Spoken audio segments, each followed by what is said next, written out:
ॐ श्रुतिस्मृतिपुराणानाम् आलयं करुणालयं नमामि भगवत्पादं शङ्करं लोकशङ्करं शङ्करं शङ्कराचार्यं केशवं बादरायणं सूत्रभाष्यकृतौ वन्दे भगवन्तः पुनः पुनः निधये सर्वविद्यानां विजशे भवरोगिणां गुरवे सर्वलोकानां दक्षिणामूर्तये नमः। ॐ सहना भवतु सहनौ भुनक्तु सह वीर्यङ्करवावहै तेजस्विनावधीतमस्तु मा विद्विषावहै। ॐ शान्ति शान्ति शान्तिः। भगवद्गीதை 13வது அத்தியாயம் 7வது ஸ்லோகம். அமானித்வம் மதம்பித்வம் அஹிம்சா சாந்திராஜ்யவம் ஆச்சாரியோபாசனம் சௌச்சம் ஸ்தைரியமாத்ம விநிகிரஹ. இதுல நம்ம பார்த்து முடிச்சது அமானித்வம்.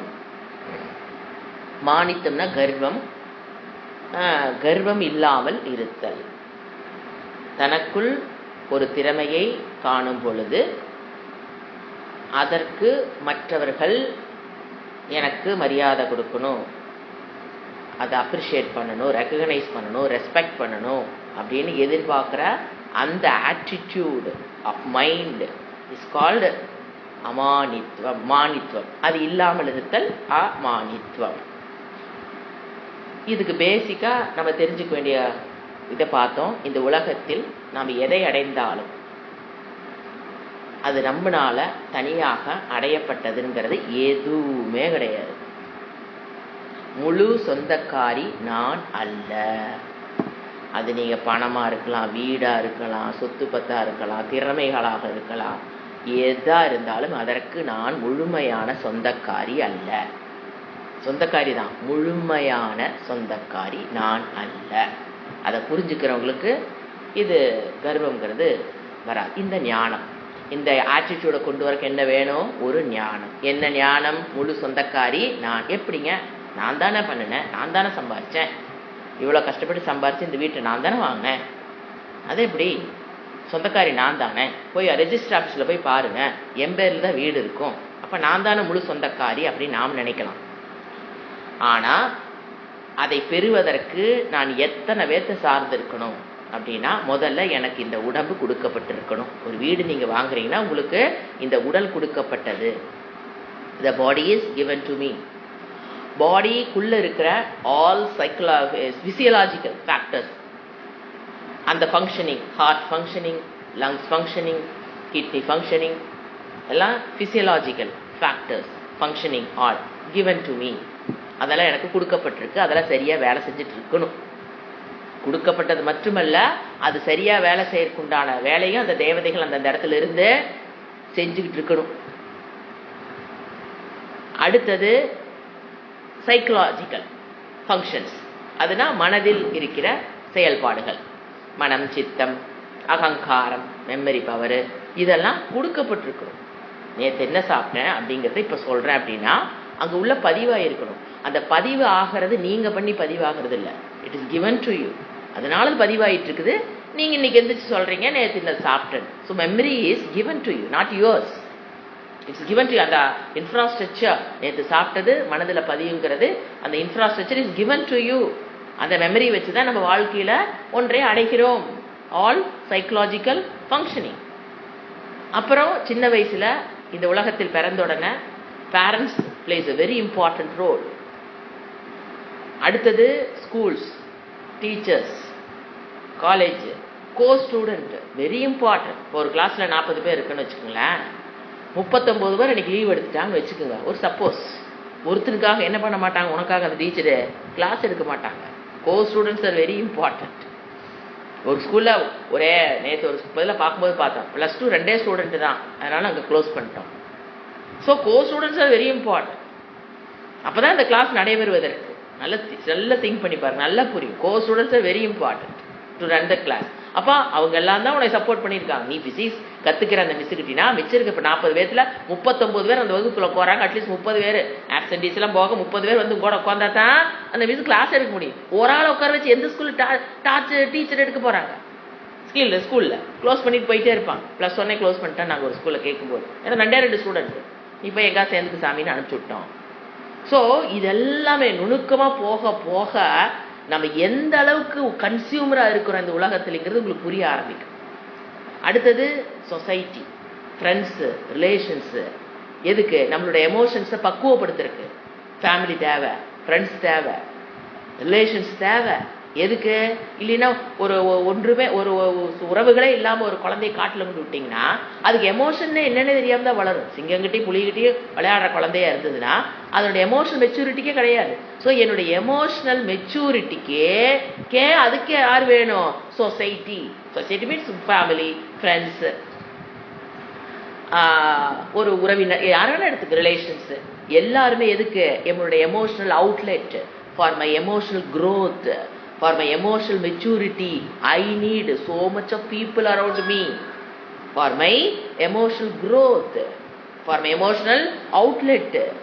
ஸோ இந்த மாதிரி தான் நம்ம கன்சியூம் பண்ணி தான் இந்த உலகத்தில் முதல்ல வாழ்கிறோமே. அப்போது அதை எல்லாமே இருந்து என்ன பண்ணுறோம்? ஒரு விஷயத்தை அடையிறோம். இவ்வளவு சார்ந்து தான் நீங்கள் ஒரு விஷயத்தை அடையிறீங்க. கம்மிங் டு விஷயா, நீங்கள் அடைஞ்சிங்கள ஒரு விஷயா, வெற்றி, ஒரு வீடு, சொத்து, 4 ஏக்கரா 10 ஏக்கரா அடைஞ்சிருப்பீங்க இல்லையா? அல்லது ஒரு டிகிரி, அல்லது ஒரு ஜாப், அல்லது பணம், அல்லது கோல்டு, ஏதோ அடைஞ்சிருப்பீங்களே விஷயம். அந்த விஷயத்தை பற்றி ஆராய்ச்சி. ஃபஸ்ட்டு அடைந்தவனுடைய எந்த அளவுக்கு நம்ம அதுக்கு சொந்தக்காரின்னு பார்த்தோம். அதுக்கடுத்து இப்போ 2வது பாயிண்ட்டு, அந்த விஷயத்தை பற்றி நீங்கள் பாருங்கள். எந்த விஷயத்தை அடைஞ்சிருந்தாலும் சரி, அந்த விஷயங்கிறது காலத்தக்க, தேசத்தக்க, வஸ்துத்தக்க, அது என்னவா தான் இருக்கணும்? லிமிட்டட். எதை நீங்கள் கோல்டு, சொத்து, 10 எதை எடுத்தீங்கனாலுமே அது ஒரு காலத்தில் உங்களிடம் இல்லாமல் இருந்தது, நீங்கள் போய் அடைஞ்சிங்க, இருக்க போகுது. அதுக்கப்புறம் அது அங்கே தான் இருக்குது, நாம் போக போகிறோம். ஸோ காலத்தக, தேசத்தக, வஸ்துத்தக, லிமிட்டடான கால வரையறுப்புக்கு உட்பட்ட ஒரு பொருளை தான் நீங்கள், விஷயத்தை தான் நீங்கள் அடைய முடியுமே தவிர பேர், புகழ் எல்லாத்தையுமே எடுத்துக்குங்க. எல்லாமே காலத்துக்கு உட்பட்டது. இப்போ ஒரு நோபல் பிரைஸ் ஒருத்தர் வாங்கியிருக்காருன்னா அதுதான் highest prize of the human being ரேஸ்லேயே நம்ம அதான் பெருசுன்னு நினைக்கிறோம். அவங்க ஒரு 50வது வயசில் அடையிறான்னு வச்சுக்கோங்களேன், 49 வயசு வரைக்கும் அவருக்கு நோபல் ப்ரைஸ் கிடையாது. அதுக்கப்புறம் 50வது வயசில் நோபல் ப்ரைஸ் வாங்குறாரு. அப்புறம் அடுத்து அவர் 55ல் சாகிறாருன்னா அதுக்கப்புறம் அந்த ப்ரைஸ் அங்கே தான் இருக்குது, அவர் கிளம்பி போயிருப்பார். ஸோ நோபல் பரிசே இந்த கதை தாங்கும் போது நீங்கள் மற்றதெல்லாம் எடுத்துக்கங்க, எல்லாம் எப்படிங்க அவர் சொன்னிப்பார். அவ்வளோதான். காலத்தக, தேசத்தக, லிமிட்டட். இந்த கொடுக்கப்பட்டிருக்கு. எந்த சரீரத்தை நம்ம அடையிறோம்? ஒரு சரீரத்தை யூஸ் பண்ணித்தான் நீங்கள் அந்த நோபல் பிரைஸை வாங்குறீங்க, 100 ஏக்கரை வாங்குறீங்க. அந்த சரீரமே என்னது? லிமிட்டட். காலத்தக, தேசத்தக, வஸ்துத்தக, லிமிட்டட். ஸோ ஒரு நிலையற்ற ஒரு சரீரத்தை வச்சுக்கிட்டு தான் நிலையற்ற ஒரு பொருளை நாம் சம்பாதிக்க முடியும். அந்த விஷயத்தை பற்றின பாயிண்ட். அடுத்தது, எப்போ வேணாலும் அதை என்னை விட்டு போயிருக்கு. எப்போ வேணாலும், எப்போ வந்ததோ, எதை ஒன்று என்னை நோக்கி வந்ததோ அது எப்போ வேணாலும் என்னை விட்டு போயிடும். காலத்தக, வஸ்துத்தக, லிமிட்டட். டைம் பீயிங் அது எங்கிட்ட இருக்குது. அந்த திறமையாகட்டும். அதுக்கு தான் ஒரு எக்ஸாம்பிள் சொன்னேன்.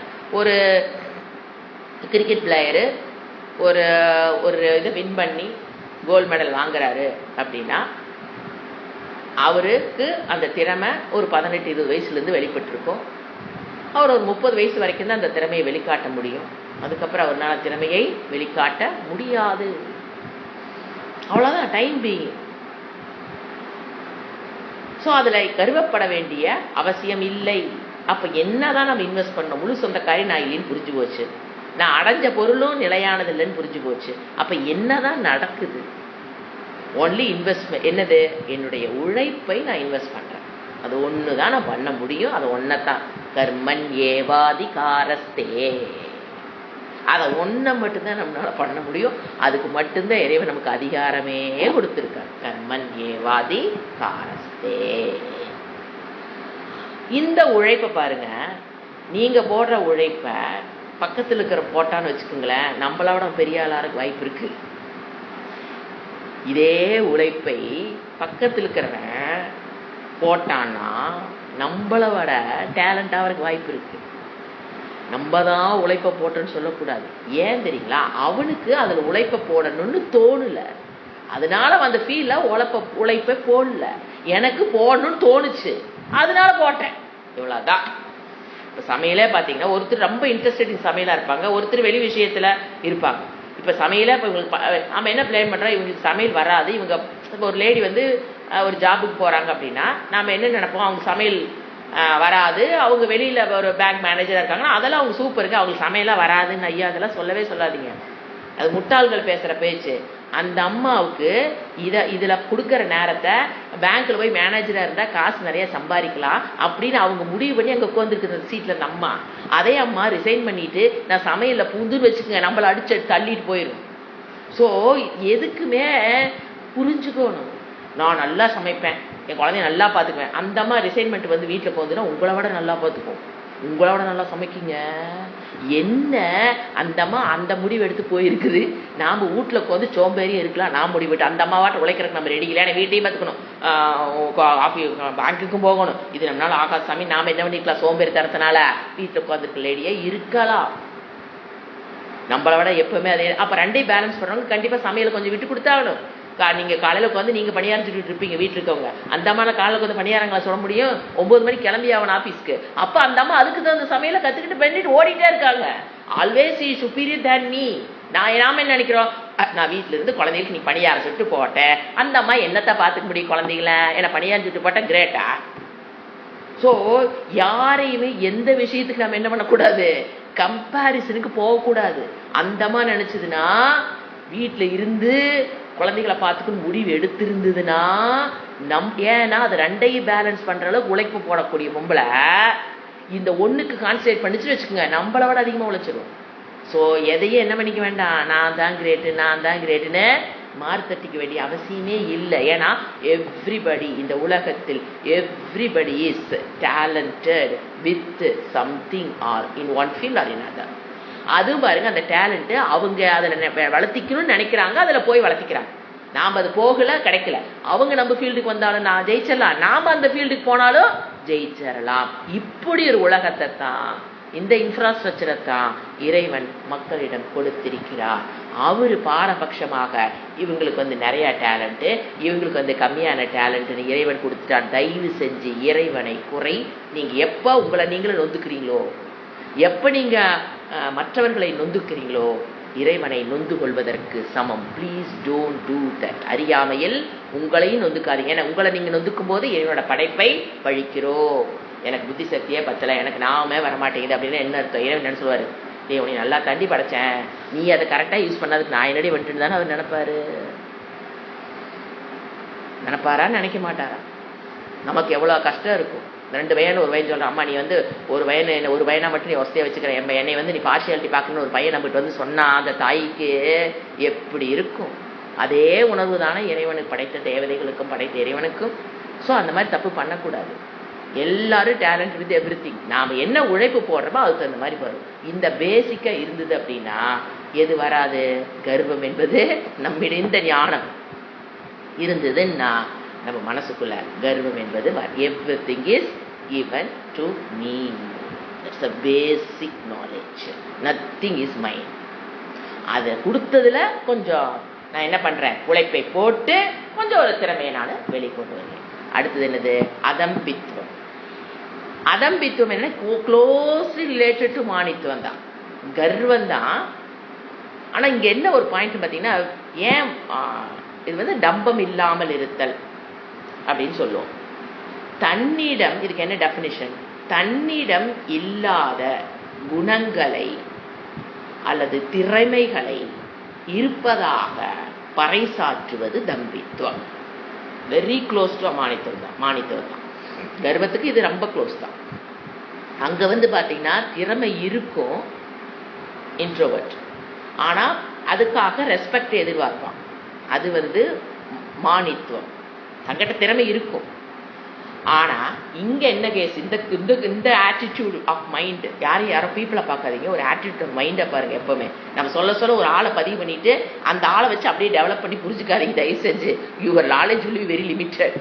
மனதை பாருங்க, அந்த ஆட்டிடியூட் ஆஃப் த மைண்ட், அந்த மனதை மட்டும் பாருங்க. அப்பதான் எல்லா மனதையும் புரிந்து கொள்ளக்கூடிய சக்தி நமக்கு கிடைக்கும். டோன்ட் ஒரு இதுக்குள்ள போய் ஒரு சின்ன ஒரு வட்டத்தை போட்டு அதுக்குள்ள புரிய ஆரம்பிச்சுக்காதீங்க. இப்போ ஒரு மனம் இருக்கு, அந்த மனம் தன்னிடம் இல்லாத குணத்தை திறமையை இருப்பதாக பறைசாற்றுவது. தங்கிட்ட இருக்கு, அங்க மானித்துவத்துல இருக்கும். அதை அவங்க மற்றவர்களிடமிருந்து மரியாதை எதிர்பார்ப்பாங்க. வெளியில தன்னோட தம்பத்தை அடிச்சுக்குவான்னு சொல்ல முடியாது. மற்றவங்க நம்ம மதிக்கணும், நம்மளை புரிஞ்சுக்கணும், நம்மளை மரியாதை கொடுக்கும். ஆனா இங்க உள்ள ஒண்ணு இருக்காது, சப்ஜெக்ட் இருக்காது. ஆனா இருக்கிற மாதிரி நடிச்சு அதன் மூலியமாக மற்றவருடைய பாராட்டை பெறணும், மற்றவரிடம் ரெகக்னிஷன் பெறணும். ஸோ நம்ம கிட்ட சப்ஜெக்ட் இல்லை, ஆனா இருக்கிற மாதிரி நடிச்சு. இப்ப என்ன நம்மகிட்ட இல்லை, நம்மகிட்ட ஒரு பொறுமை இல்லாம இருக்கும். அப்புறம் நம்மகிட்ட நம்ம கோபப்படுற தன்மை இருக்கும், கோபப்படாத மாதிரி காமிச்சுக்கிறது. நம்மகிட்ட உண்மை இருக்காது, ஆனா உண்மை இருக்கிற மாதிரி காமிச்சுக்கிறது. நம்மகிட்ட வாய்மை இருக்காது, வாய்மை இருக்கிற மாதிரி காமிச்சுக்கிறது. நம்மகிட்ட மெய்மை இருக்காது, மெய்மை இருக்கிற மாதிரி காமிச்சுக்கிறது. சோ இல்லாததை இருக்கிற மாதிரி திறமைகளை இருப்பதாக பறைசாற்றுவது.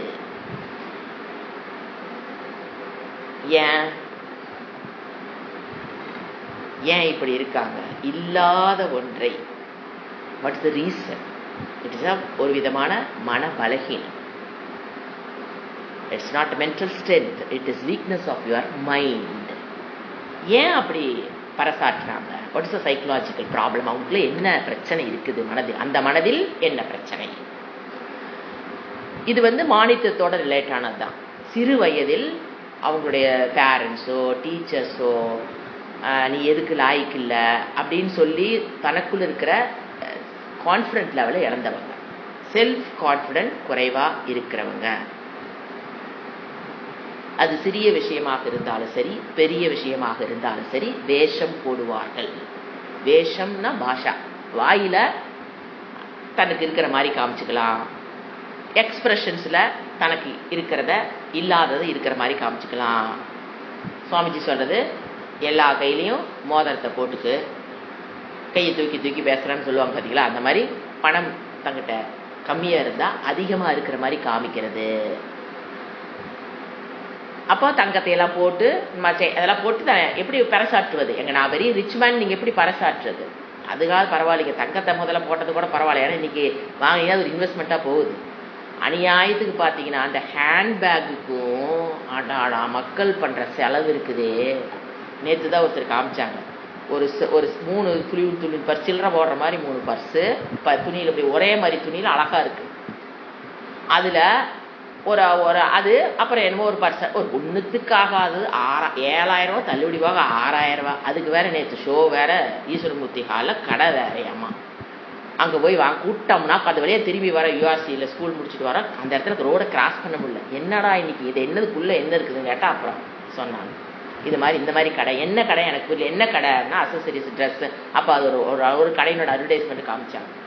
இதுக்கு 7,000 தள்ளுபடி போக 6,000. எல்லாம் பார்த்தீங்கன்னா துருண்டு இருக்குது, எல்லாம் ஒரே மாதிரி துணி, ஏதோ ஒன்று வச்சுக்கோங்களேன், இதுக்குமே இல்லை. ஸோ இதெல்லாம் ஏன் வாங்கணும்னு நினைக்கிறாங்க? இது தம்பித்துவம்.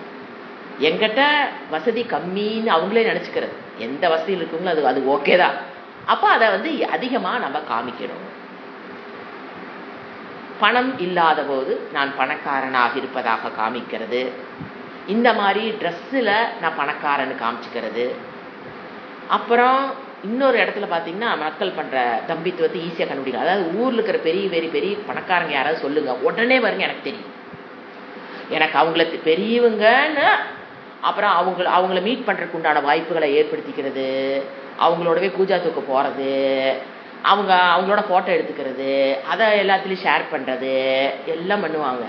சரி நாம அட இவங்க ரொம்ப க்ளோஸ் ஆகிட்டுருக்கே, நமக்கு ஒரு வேலையாகும்னு வச்சுக்கோங்களேன், போய் கேட்டோன்னு வச்சுக்கோங்களேன், அவர் ரொம்ப பிஸிங்க, இப்போதைக்கெல்லாம் ஃபோனே எடுக்கிறது இல்லைங்க, இவருனால அங்கே ஒன்றும் பப்பு வேகாது, இவர்கிட்ட ஒரு பப்பு வேகாது. இப்படி எக்ஸ்போஸ் பண்ணி நம்பி ஏமாந்த கதை நம்ம கதை நிறைய இருக்கு. ரொம்ப க்ளோஸ் ஆகிட்டு இவங்களை கேட்டால் அவங்க வாங்கி கொடுத்துருவாங்க அப்படின்னு பார்த்தா அவங்க பாவம், அவர் இவர் ஃபோன் பண்ணியே கேட்டுருக்க மாட்டாரு. ஆனால் என்னங்கிறதே ஃபோன் பண்ண எடுக்கிறதுல அவர் ரொம்ப பிஸி, அங்கே போயிட்டாரு, இங்கே தினம் ஒரு பொய்யா சொல்லி அப்புறம் நம்ம ஓஞ்சு போயிடுவோம். இனி அது வரைக்கும் பொய் சொல்லி கீப்பப் பண்ணி நம்மளை கழட்டி விட்டுருவோம். இதெல்லாம் என்ன வேலை? தம்பித்துவம். எனக்கு பணக்காரங்களை தெரியும், நான் தினம் வந்து நியூஸ் பேப்பர் தினம் படிக்கிறேன். அப்போ யாரை வாயை திறந்தாலும் இன்னைக்கு என்ன உலகத்து நியூஸ்ன்னு ஷேர் பண்ணி உனக்கு தெரியுமா? பேப்பர் படிச்சியா, அதை படிச்சியா? அதெல்லாம் அந்த காலத்து. இப்போதான் எல்லாம் செல்போன் வந்துருச்சு. அப்பெல்லாம் பார்த்தீங்கன்னா பேப்பரை படிச்சிருவாங்க.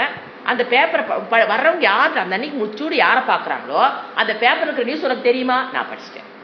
நான் டெய்லி நியூஸ் பேப்பர் படிக்கிறேன். இன்டெலிஜென்ட். இதெல்லாம் என்னது? தம்பித்துவம். இல்லாத ஒன்றை இருக்கிற மாதிரி காமிக்கிறவங்க பண்ற வேலை தான் இது. இது இது ஆக்சுவலா என்னன்னா வேஷம், வேடதாரி.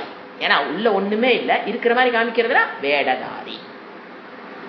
இது வந்து தன்னிடம், அதாவது நாம் எவ்வாறு உள்ளோமோ அதுல அவங்களுக்கு திருப்தி இல்லை, அதனால வேற மாதிரி காமிக்கிறாங்க. ஏன் காமிக்கிறாங்க? அவர்கள் they are not satisfied with themselves. அவங்ககிட்ட இருக்கிற புத்தி சக்தியை, மனோசக்தியை, உடல் சக்தியை, இந்திரிய சக்தியை, சொத்து பத்துகளை they are not satisfied. அதனாலதான் என்ன பண்றாங்க? இருக்கிற மாதிரி காமிக்கிறாங்க. அப்போ என்ன கன்க்ளூஷன்? என் மீது எனக்கு மதிப்பு இல்லாத போதுதான் நான் மற்றவர்கள் என்னை மதிப்பாக பார்க்கணும்னு நினைச்சு எல்லா வேஷம் போடுவேன். என்ன பிரச்சனை இப்ப எங்க வருது? என் மீது எனக்கு மரியாதை. யார் யார் இது தம்பம் எடுக்கிறாங்களோ அவங்க எல்லாருமே சைக்கலாஜிக்கலா பாதிக்கப்பட்டவங்க. என்னன்னு கேட்டீங்கன்னா அவங்க மேலேயே அவங்களுக்கு என்ன கிடையாது? செல்ஃப் ரெஸ்பெக்ட்னு சொல்லுவோம். ஒரு மனிதன் சந்தோஷமாக வாழ்வதற்கு செல்ஃப் ரெஸ்பெக்ட், சுயமரியாதை ரொம்ப ரொம்ப முக்கியம். ரொம்ப ரொம்ப முக்கியம். இந்த சுயமரியாதை இல்லாததனால், அது எந்த காரணம் இப்ப சொல்றேன், சுயமரியாதை இல்லாதவர்கள் தான் செல்ஃப் ரெஸ்பெக்ட அங்க அவங்க மூலியமா தேடி அதை ஃபுல் பண்ண ட்ரை பண்றாங்க. அவங்கள பொறுத்த வரைக்கும் இது தப்புனோ, இது ஒரு சைக்கலாஜிக்கல் இஷ்யூனோ, இது பண்ணக்கூடாதுன்னு தெரியாது. ஏன்னா உள்ள வந்து அது நொய் நொய் நொய்ங்கும். சுயமரியாதை இழந்துட்டானா ஒருத்தன், அவனால நிம்மதியாவே இருக்க முடியாது. அப்ப அந்த நிம்மதியை பெறுவதற்காக அவன் குறுக்கு மூளை என்ன வேலை செய்யுது? இப்படி நடிச்சோம்னா கொஞ்ச நேரத்துக்கு அது எப்படி இருக்கும்? கொஞ்சம் நமக்கு சுயமரியாதை கிடைச்ச மாதிரி இருக்கும். அதுல ஏமாந்து போகிறார்கள். சுயமரியாதை இல்லாதவர்கள் அந்த சுயமரியாதை பெறுவதற்கு என்பது நான் முயற்சி பண்ணி பெற வேண்டிய விஷயம்னு தெரியாம, மற்றவர்கள் மரியாதை கொடுத்தால் என்னோட சுயமரியாதை உயர்வதை போ அவர்களுக்கு ஒரு இமேஜினேஷன், இதெல்லாம் என்னது ஃபேண்டசி, அதுல போய் மாட்டிக்கிறாங்க. உண்மை என்னன்னு தெரிஞ்சா எங்க ஒர்க் அவுட் பண்ணணும்? சுயமரியாதை இல்லாதவர்கள் தன்னுடைய சுயமரியாதை வளர்த்தி கொள்வதற்கு பாடுபடணும். That is solution. இவங்க என்ன பண்ணிடுறாங்க? சுயமரியாதை இல்லாத போது டியூ டு இமேஜினேஷன், ஃபேண்டசி, ஏதோ ஒரு காரணத்தினால தவறான முடிவெடுத்து அப்படி பண்ணி தன்னுடைய சுயமரியாதை வளர்த்துக் கொள்வதற்கு முயற்சி செய்கிறார்கள். Blunder mistake. ஏன் சாகிற வரைக்கும் அந்த மற்றவங்க புகழ்னால நம்ம சுயமரியாதை உயர்மானு கேட்டா உயராது. அப்ப என்னுடைய சுயமரியாதை வளர்த்துக் கொள்வதற்கு நான் என்ன பண்ணணும்? அது தெரியணும். அப்போ ஒரு தர்மத்துக்கு உட்பட்டான வாழ்க்கை, நல்ல பண்புகளை வளர்த்தி கொள்ளுதல், தீய பண்புகளிலிருந்து விடுபடுதல், முயற்சி, விடாமுயற்சி, இதுக்குள்ள வந்து பழகினாங்கன்னா அவங்களுடைய சுயமரியாதை ஆட்டோமேட்டிக்கா வளர்ந்துடும். அப்ப சுயமரியாதை வளர்ந்துருச்சுன்னா அவங்க மற்றவன்ட்டு இருந்து நம்ம இல்லாததை இருக்கிற மாதிரி நாடகம் போட வேண்டிய வேலை இல்லை. தெரியாதா? யாராவது கேட்கறாங்க, தெரியாது. சுயமரியாதை இருக்கும், ஓப்பனா சொல்லுவான். சுயமரியாதை இல்லாதவங்க பாருங்க, தெரியாதுன்னு சொல்றதுக்கு பயப்படுவாங்க. ரோட்ல போய் வழி கேட்டு பாருங்க, தெரியாது சொன்னா பரவாயில்ல, தப்பா சொல்லி விட்டுற வேண்டி. ஏன் அவன் கார்ல வர நம்மள என்ன நினைப்பான் அப்படின்ட்டு ரைட் ராங்ஸ் எதையோ ஒரு தப்பு தானே தெரியாது சொல்லி விட்டுற வேண்டி. எங்கேயோ சுத்துட்டோம். ஆனா இவனுக்கு முன்னால அது ஒரு ஃபிராக்ஷன் ஆஃப் த செகண்ட், அதுக்கப்புறம் அவனால நாம போறோம். அந்த லெவலுக்கு லோ ஆயிடுவாங்க பாருங்க. ரோட்ல போறவ, கார்ல போறவங்க நம்ம மரியாதை குறைஞ்சு போயிருன்னு ஒரு ஊருக்கு வழியே தெரியாம ஒருத்த வழி சொல்றான்னா அவங்கிட்ட என்ன இல்ல? சுயமரியாதை கிடையாது. அப்போ சுயமரியாதை இல்லைங் போது எதை உலகத்துக்கு ப்ரொக்ளைம் பண்றாங்க? நான் தர்மத்துக்கு உட்பட்டு வாழிலை, எங்கிட்ட நற்பண்புகள் இல்லை. சுயமரியாதை தேடுறவங்க எதை உலகத்துக்கிட்ட பிரகடனம் பண்றாங்க? நான் தர்மத்துக்கு உட்பட்டு வாழிலை, என்கிட்ட நற்பண்புகளை நான் வளர்த்தி கொள்ளல, என்கிட்ட தீய பண்புகள் இருக்குது, நான் விடாமுயற்சி உடையவள் அல்லன்னு உலகத்துக்கு ப்ரொக்ளைம் பண்றாங்க. ஆனா அது அவங்களுக்கு தெரியுமான்னு கேட்டா தெரியாது. இப்போ இதே வந்து ஒரு குருகுல வாசத்தில் ஒரு பையன் படிச்சிருந்தானா அந்த குரு பிரம்மச்சரிய ஆசிரமத்திலே இதெல்லாம் போட்டு லோட் பண்ணி விட்டுருவாரு. ஏய் இப்படி நீ நடந்துட்டீங்கன்னா நீ இது அர்த்தம்டானா அவன் ஐயோ சாமி நாம எதையோ நினைக்க போய் நம்மள உலகம் வந்து பெருமையா நினைக்கணும் நாம போற வரோம் நம்மள இப்படி நினைச்சிருவானா அவன் என்ன பண்ண மாட்டான் தம்பத்துக்கு போக மாட்டான். இப்ப பிரச்சனையே அந்த குருகுல வாசம் இல்லாததுனாலதான் ஒரு மனிதனுடைய தேவையில் எமோஷனல் நீட்ஸ் டேக் கேர் பண்றதுக்கு நீ உலகத்துல ஆள் இல்லை. டேஞ்சிபிள் நீட்ஸுக்கு நிறைய இருக்கிறோம். உலக என்விரான்மெண்ட் நிறைய கொடுக்குது. அப்புறம் ஒரு பிசிக்ஸ் நாலேஜ் கெமிஸ்ட்ரி நாலேஜ் அதெல்லாம் உலகத்துல வாங்குறோம். டேஞ்சிபிள் நீடுக்கு இன்னைக்கு ஆள் இருக்கு. What about intangible need of a human being அப்படியே பிளாங்கா கிடக்குது. அது ஃபீல் அந்த இன்டேஞ்சிபிள் நீட் என்னங்க I want to be happy அப்படிங்கிறது இன்டேஞ்சிபிள் நீடு. அதை யார் ஃபீல் பண்றது? அது அப்படியே என்ன ஆயிடுச்சு கேப்பை விட்டடிச்சிட்டோம். அது குருகுல கல்வியில அந்த குரு என்ன பண்ணிவாரு டேஞ்சிபிள் நீடுன்னு சொல்லி தருவாரு. Intangible need he will take care of both. Dronacharya அப்படின்னா வெறும் வில்லுடக்கு மட்டும் சொல்லி தர மாட்டாரு. இன்டாஞ்சிபிள் நீடையும் அவர் உள்ள ஃபில் பண்ணிடுவார். அவர் தேவையை கொடுத்துருவார். அதனால அந்த காலத்துல வந்து அடாவடிக்கு போகாம இருந்தாங்க. இந்த தம்பத்துக்கெல்லாம் போக மாட்டாங்க. அந்த காலத்துல யாருமே தம்பத்துக்கே போக மாட்டாங்க. ஏன் அவங்களுக்கு தெரியும் நாம இப்படி சொன்னோம்னா நம்மகிட்ட இருக்கிற குறையும் தெரிஞ்சு போயிடும். ஸோ இது தெரியாதனாலதான் இன்னைக்கு அது தப்புன்னு தெரிஞ்சாம உலகம் ஏன்னா நீங்க யாரு தம்பம் படிக்கிறாங்களோ பாத்தீங்கன்னா அவங்களுடைய அதோட கான்சிக்வன்ஸ் என்னன்னு பாத்தீங்கன்னா ஒரு வயம் மதிக்க மாட்டாங்க. ஏன்னா கொஞ்ச நாளைக்கு ஏமாறுவாங்க. அதுக்கப்புறம் கண்டுபிடிச்சிருவாங்க இது வந்து வெறும் வாயில வடை சொல்ற டிக்கெட்டு இது வேலைக்கெல்லாம் ஆகாது அப்படி கண்டுபிடிச்சிருவானா எவன் மதிப்பான் நம்மள? இவன் எதை எதிர்பார்க்கிறானோ நெகட்டிவா போயிடும். இவன் மரியாதைக்காத்தானே டிராமா பண்ணான். இருக்கிற மரியாதையும் போயிருங்கிறனா ஏதோ கொஞ்சம் நஞ்சம் இருக்கிற மரியாதை இப்படி நடிச்சு போய் பேசி வேஷம் போட்டு வேடதாரியா இருக்கும் போது கான்சிக்வன்ஸ் லாஸ் இஸ் ரெஸ்பெக்ட். அப்புறம் மற்றவங்க நம்மளை என்ன சொல்றது ஒரு யாரு மெயினா இதுக்குள்ள வந்து மாட்டுவாங்க பாத்தீங்கன்னா பொறாமை அதிகமாக இருக்கிறவங்க கண்டிப்பா இந்த தம்பத்துக்குள்ள வந்துருவாங்க. இது அடுத்த பாயிண்ட். பொறாமை அதிகம். இப்போ ஏன் பொறாமை வருது? நல்ல சூக்ஷமான பாயிண்ட் கவனிச்சா நல்லா புரியும். இப்போ பொறாமைனா எப்ப வருதுன்னு பாருங்க. எப்போ என்னை விட ஒருவரிடம் அதிகமான ஒரு டேலண்ட் நான் பார்க்கறேனோ அப்போ மனதில் வருகிற ஒரு வலிதான் பொறாமை. என்னன்னா ஹிம்சை பண்ணிக்கிற அந்த இடத்துல அப்போ அந்த வலி வருதா? அந்த வலிய போக்குறக்கு மருந்து அவங்க யூஸ் பண்ற மருந்து இப்ப காய்ச்சல் வந்துன்னா என்ன பண்றோம்? டோலோப்பு போடுறோமா இல்லையா? சளினா ஒரு சிரப் குடிக்கிறோமா இல்லையா? அந்த மாதிரி அந்த பொறாமை உள்ளவர்கள் யூஸ் பண்ற மருந்து தான் என்னது? தம்பித்துவம். அவங்களுக்கு அது மருந்தாக அவங்க அதை யூஸ் பண்றாங்க.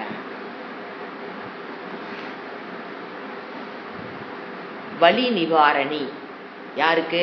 பொறாமை உள்ளவர்களுக்கு வலி நிவாரணி தம்பித்துவம் புரிஞ்சுக்கலாம். இதுதான் சைக்கலாஜிக்கலா நம்ம பார்க்கறது. இப்போ மனபலம் குறைந்துள்ளது அப்படின்னா இப்ப நம்ம என்ன பண்ணணும்? நான் சொன்ன மாதிரி தர்மத்துக்கு உட்பட்டு வாழணும், நற்பண்புகளை வளர்த்திக்கணும். இது ஒரு எக்ஸாம்பிள் சொல்றேன் பாருங்க. எந்த இடத்துல நம்ம மனோபலத்தை நாம நினைச்சுக்கிறோம், மனோபலம் எங்க வளருதுங்கிறது எங்க எதுக்கு நாம வச்சிருக்கிற நோஷன் ஒரு ராங். ஒரு எக்ஸாம்பிள் சொல்றேன். இப்ப வந்து ஒரு பக்கம் ஒர்க் பண்றாங்க. நீங்க ஆபீஸ்ல அதை பார்க்கலாம். இப்ப 5 பேருக்கு சேர்ந்து ஒரு ப்ராஜெக்ட் கொடுத்துருப்பாங்க. அது ஸ்கூல்ல டீச்சர்ஸ் 5 பேர் சேர்ந்து இதை செய்யுங்க. ஒரு ஆபீஸ்ல நீங்க 5 பேர் இதை செய்யுங்க அப்படின்னு ஒரு ப்ராஜெக்ட் கொடுக்குறான்னு வச்சுக்கோங்களேன். அந்த 5 பேர்த்துல பாத்தீங்கன்னா 20% ஒருத்தருக்கு எவ்வளவு ஒர்க் வரும்? 20% ஒர்க் பண்ணணும். அப்பதானே அது 100% அவங்க சேர்ந்து செய்யறதா ஒரு பொறுப்பு. 3 டிக்கெட்டு என்ன பண்ணும்? யூஸ்வலா நம்ம பாக்குறோம், யாராவது வேலை செஞ்சு கொடுத்துட்டா அது இன்டெலிஜென்ட் வே ஆஃப் லிவிங் இந்த காலம் ஓடிட்டு இருக்கிறதுக்காக நான் சொல்றேன். யாராவது ஒருத்தன் உட்காந்து மங்குன்னு செய்ய வச்சுட்டு மித்த 3 நாளும் ஜாலியா இருக்கும். அந்த ஒருத்தன் இவங்க 4 பேர் என்ன நினைச்சுக்கிறாங்க? அந்த 3 பேரை 4 பேரும் மேபி 2 பேர் மங்குன்னு செஞ்சிருக்கலாம். மேபி 4 பேரை ஏமாத்திட்டு ஒருத்த மங்குன்னு செஞ்சு அந்த ப்ராஜெக்டை முடிச்சிருப்பான். இது கேட்டு பார்த்துருப்பான், நீ இதை செய்ய 20%. அவனும் என்ன பண்ணிருப்பான்? 20% கொடுத்து பார்த்துருப்பான். இதுக்கு 20% வேலை செஞ்சிருக்காது. ஆரம்பிச்சா அவன் என்ன பண்ணுவான், இவங்கிட்ட விட்டு அந்த ப்ராஜெக்ட் இந்த டைம்ல முடிக்க முடியாதுன்னு அவனே முடிவு பண்ணி அந்த மற்றவங்களுடைய 40 மொத்தம் இவனுக்கு வந்து 20% தான், மற்றவங்களாம் சேர்ந்து 80% ஒர்க் செஞ்சா தான் அந்த ப்ராஜெக்ட் அந்த டைமுக்குள்ள முடிக்க முடியும். இவன் அந்த 20 பண்ணியிருப்பான். அப்புறம் மற்றவங்களை கேட்டிருப்பான், நீ ஒரு 20 பண்ணி இந்த வேலை நீ பண்ணு, இந்த வேலை நீ பண்ணுன்னு கொடுத்துருப்பான். எதுவும் வேலை செஞ்சிருக்காது. என்ன பண்ணுவான் இவன், என்ன பண்ணி ஆகணும், அதை முடிக்கணுங்கிறதுல அவங்க வேலையை எடுத்து போட்டு செய்ய ஆரம்பிச்சிருவான். அப்ப பாருங்க அந்த இடத்துல பாருங்க எப்படி பிஹேவ் பண்றான்னு பாருங்க. எடுத்து வேலை செய்ய போட்டிருப்பான். இவன் வேலை செய்யறான்னு அந்த 4 டிக்கெட் இருக்குது பாத்தீங்களா, அதுகளுக்குள்ள குற்றுணர்வு வர ஆரம்பிச்சிடும். இவன் 20% முடிச்சுட்டான், நம்பு வேலையும் இவன் செய்யறான்னு அவங்களோட பிஹேவியர்ல எப்படி இருக்கும் பார்த்துருக்கீங்களா? உடனே போய் அந்த அத்தாரிட்டி இருப்பாங்க பாத்தீங்களா, அவங்ககிட்ட போய் கம்ப்ளைண்ட் பண்ண ஆரம்பிப்பாங்க. யார் செஞ்சுட்டு இருப்பான் பாத்தீங்களா லோலோன்னு, அவனை பத்தி போய் கம்ப்ளைண்ட் பண்றது. பாருங்க அவன் வந்து எங்களை வேலையே செய்ய விட மாட்டேங்கிறான், எல்லா வேலையும் அவனே செய்யறாங்கிறான். ஏன்னா நம்ம மாட்டிக்காம இருக்கிறதுக்கு அந்த மாதிரி வாயில வடை சுட்டுட்டு இருக்குது. அங்க போய் இது மாதிரி நாங்க சொன்ன எதுவுமே ஒத்துக்க மாட்டேன்னா அவன் தான் பெஸ்ட்டுங்கிறான், அவன் பெரிய திமிரா நடத்துக்கிறான், அவனே எல்லாம் செய்யறாங்கிறான். இவனுக்கு அந்த அந்த அத்தாரிட்டி இவனுக்கு வேலையே இருந்திருக்காது. இவர் கம்யூனிட்டிக்கே இல்லாம அவங்களோட தனியா அவங்க அத்தாரிட்டியும் இவன் பாட்டுக்கு வேலை செய்வான். அத்தாரிட்டி இந்த வடை சொல்றதையெல்லாம் நம்பிக்கிட்டு இவன் இந்த மாதிரி ஆட்டிருக்கு அப்படிங்கும்போது இந்த ஒரு சூழ்நிலை கிரியேட் பண்ணி வச்சுக்குவாங்க. இந்த 4 டிக்கெட்டும் அந்த மனதில் வர்ற வலியை போக்குவதற்காக தம்மம் அடிச்சு வச்சுக்குவாங்க. நாங்க வந்து அப்படி பண்ண இவன் வந்து கேட்கல, அவன் வந்து இந்த ஒர்க்கெல்லாம் வந்து இவ்வளவு சூப்பரா போயிட்டு இருக்கு, இல்ல நாங்க செஞ்சோன்னு போய் மொத்தத்துல தம்பம். எங்க அந்த 4 பேர் போய் தம்பம் அடிச்சுதான் ஆகணும். ஏன்னா மனதுக்குள்ள என்ன இருக்குது, குற்றுணர்வு செஞ்சுட்டே இருக்கானே, நம்ம செய்யலையே. அந்த குற்றுணர்வை மறைப்பதற்காக வலி நிவாரணியாக என்ன பண்றாங்க, தம்பம். நாங்க தான் பண்ணணும், அவன் பண்றது எதையோ ஒரு இல்லாதது இருக்கிற மாதிரி அங்க பண்ணிட வேண்டியது. நான் சொன்ன கேட்க மாட்டேங்கிற ஏதோ ஒண்ணு தம்ப அடிச்சிட வேண்டியது, நல்ல பேர் வாங்கிக்க வேண்டியது. இந்த ஒர்க் முடிஞ்சதுக்கு அப்புறம், இந்த ப்ராஜெக்ட் முடிஞ்சதுக்கு அப்புறம் ஒரு அப்ரிசியேஷன் கிடைக்குதுன்னு வச்சுக்கோங்களேன். அப்போ அவர் என்ன நினைப்பாரு, இவங்க எல்லாரும் சேர்ந்து தான் இந்த ஒர்க்கை முடிச்சிருக்காங்க அப்படின்னு அவர் நம்பர் அளவுக்கு இவங்க வேலை பண்ணியிருப்பாங்க. இது என்னது, ஒன் டைப் ஆஃப். ஆனா பாருங்க அந்த 4 பேர் என்ன நினைச்சுக்கிறாங்க, நாம தான் இன்டெலிஜென்ட் ஆஃப் லிவிங், எப்படி அவங்ககிட்ட வேலை வாங்கி நான் பெருமையை தேடிக்கொண்டேன் அப்படின்னு புத்திசாலித்தனமான வாழ்க்கைன்னு அந்த 4 டிக்கெட் நினைச்சுக்கோ. அது உண்மை அல்ல, மனம் பலகீனம். குற்ற உணர்வு வர ஆரம்பிக்கும் போது அவங்களுக்குள்ள மனம் என்ன ஆகிட்டே இருக்குது, பலகீனம். ஆனா அவங்களுக்கு அது தெரியாது, அது இன்டெலிஜென்ட் வே ஆஃப் லிவிங் வேற எடுத்துக்கிறாங்க. இந்த ஒரு டிக்கெட் இருந்து பாத்தீங்களா, அதை பாருங்க. மற்ற 4 பேரும் வேலை செய்யல, நம்ம வேலையை செஞ்சுட்டோம், மற்ற 4 பேர் வேலைக்கு வரல. அது வர்றதே சம்பளம் வாங்குறதுக்கு வருது போகுதுங்க, வேலை செய்யணும் சம்பளம் வாங்குற வாங்கிட்டு போவா அப்படிங்கிற பாலிசியில. அப்ப இந்த ஒண்ணு என்ன பண்ணும், அந்த மற்றவங்க வேலையை எடுத்து போட்டு பொறுமையாக செஞ்சு கொடுக்கும் போது இந்த மனதில் குற்ற உணர்வு வராததால், அதற்குண்டான வாய்ப்பை இவங்க ஏற்படுத்தி கொள்ளாததால், யாரு நம்ம எல்லாம் முடிச்சு கொடுத்தாங்க பாத்தீங்களா, அவங்களுடைய மனம் எப்படி போகுதுன்னு பாருங்க. அவங்க மனதில் குற்ற உணர்வு வருவதற்கு வாய்ப்பு இல்லை. அந்த குற்றமும் வராத வாய்ப்பு கொடுக்காததால் அந்த ஒர்க்கை மேலும் மேலும் சிந்திச்சு செயல்பட்டதுனால மனம் பலமாகும், புத்தி சக்தியும் அதிகமாயிருக்கும். ஏன்னா அவன் தான் அந்த வேலை செய்யறது எப்படி, மூளை குறைஞ்சு அந்த வேலையை செஞ்சு வச்சிருக்கான். சோ 2 பலமாயிருக்கு இவங்கிட்ட, மனோபலமும் அதிகமாயிருக்கும், புத்தி சக்தியும் அதிகமாயிருக்கும். இந்த இடத்துல யாரு உண்மையில் லூசர், ஆனா அந்த ப்ராஜெக்ட் முடிஞ்சதுக்கு அப்புறம் அவனுக்கு பெருமையே கிடைக்கல. அந்த 4 பேர் தான் குட்னு அவர் சொல்றான்னு வச்சுக்குவோம். அதுக்கப்புறம் நொந்து கிடப்பான், ஐயோ நாம தான் செஞ்சோம், நீங்க நல்ல பேர் அவன் தட்டிட்டு போயிட்டான்னு இவன் நொந்திருக்கலாம். ஆனாலும் புத்திசாலி யாரு, மனதை பலமில்லாமல் மனதை பலப்படுத்தி கொண்டு புத்தியினோட விஷயத்தையும் வச்சிருக்காங்க. அடுத்த தடவை அந்த ப்ராஜெக்ட் கொடுத்து அவன் தான் முடிக்க போற. அந்த நாளுக்கு எது விஷயம் தெரியாது, இங்கதான் வெறும் வாயில தானே வட சொல்லிட்டு இருக்கோம், எதுவும் செய்யலையே. சோ பிக்கஸ்ட் எதை யாரு லூஸ் பண்ணவன், அந்த 4 பேரும் தான் நம்ம எண்ணத்தை இழந்திருக்கிறோம் அப்படின்னு தெரியாமல் இழக்கிறார்கள். ஆனா கேட்டு பாருங்க, நாங்க தான் இன்டெலிஜென்ட், நாங்க தான் அந்த வேலைய அவங்க எப்படி போட்டு, அது வேற அவங்களுக்குள்ள பேசும்போது பார்த்தியா எவ்வளவு ஈஸியா போட்டு வாங்கிட்டேன், அப்படியே அழகா வாயில சொன்னேன், எல்லா வேலையும் நான் அவன்கிட்ட வாங்கிட்டேன், செஞ்சுட்டாங்க. இது நாமளே ஏமாற்றி. இங்கேயும் பாத்தீங்கன்னா இந்த தம்பித்துவங்கிறது வரும், வேலை செய்யாம செஞ்ச மாதிரி காமிக்கிறது. அந்த மாதிரி பண்றவங்க நிறைய. இப்ப பாருங்க கடைசியை கூட்டி கழிச்சு பாருங்க, அதிகமான பாவத்தை சுமப்பவர்கள் தம்பம் அடிப்பவர்கள். அவன் வேலை செய்யாம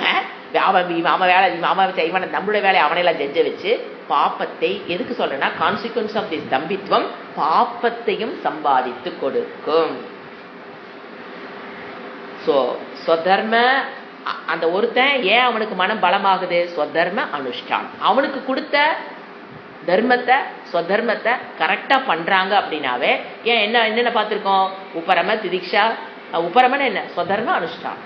ராக துவேஷ மதம் மாத்சரியம் படிக்கிற இல்லைங்களா, அந்த மாதிரி விருப்பு வெறுப்புகள் மாதிரி இந்த ஸ்வதர்மத்தை யார் ஃபாலோ பண்றாங்களோ, 100% டெடிக்கேட்டடா வேலை செய்யறாங்களோ, கண்டிப்பா அவங்க மனம் பலப்பட்டிருக்கும். அவங்க 4 பேர்த்துடைய மனம் பலகீனமாகி இருக்கும். ஸோ அடுத்தது, தெரியாத விஷயத்தை தெரியலின்னு ஏன் சொல்ல முடியல ஒருத்தர்னால? அதே ப்ராப்ளம் தான். ஒருத்தர் கேட்குறாங்க, உங்களுக்கு இந்த விஷயம் தெரியுமானா, முதல்ல தெரிஞ்சுக்கணும். ஒரு மனிதன் இந்த உலகத்தில் அவன் எந்த டைப் ஆஃப் வாழ்க்கையை வாழ்றானோ அதற்குண்டான ஞானத்தை பெற்று வாழ்ந்தால் போதும். எல்லா விஷயத்தையும் நாம் கற்றுக்கொள்ள அவசியமே இல்லை. ஒரு டாக்டர் இருக்காருங்க, அவருக்கு பேஷண்ட்டை அழகாக டீல் பண்ண தெரிஞ்சா போதும். அவர் ஒரு வீடு கட்டுறாரு வச்சுக்கோங்க, அவர் யாரத்தை நம்பி ஆகணும்? இன்ஜினியரத்தை நம்பி ஆகணும். ஸோ ஒருத்தரும் ஒரு ஃபீல்டை தான் ஷைன் பண்ண முடியும். ஆனால் நமக்குள்ள என்னன்னா, தெரியாத விஷயத்தை ஏன் தெரியலின்னு சொல்ல முடியல நம்மளால. இது எனக்கு தெரியாது, ஐ டோன்ட் நோ. நம்மளுடைய தன்னிடம் செல்ஃப் ரெஸ்பெக்ட் இல்லாதவங்க இப்படி இருப்பாங்க.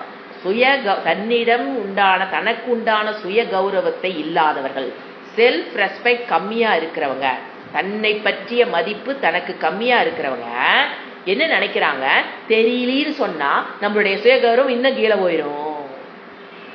ஸோ தெரியாத என்ன பண்ணிடலாம்? தெரியுதுன்னு சொல்லிக்கலாம். இது என்னது? நம்மளை அறியாமல் செய்கிற, நமக்கு நாமளே செய்கிற துரோகம். தெரியாதுன்னு என்ன சொல்ல தெரியணும்? இது எனக்கு தெரியல. புரியாதுன்னு என்ன சொல்லணும்? புரியல. இதுல 4 பேர் நம்மள என்ன நினைப்பாங்க? என்ன ஆகுதா? தெரியாதுன்னு சொல்றவன் தெரிஞ்சுக்க ஆரம்பிச்சிருவான். இது எனக்கு தெரியலிங் ஜி அப்படிங்கிறவன் எனக்கு என்ன கிடைச்சிட்டே இருக்கும்? அது விஷயங்களை தெரிஞ்சுக்க ஆரம்பிச்சுட்டே இருப்பான்.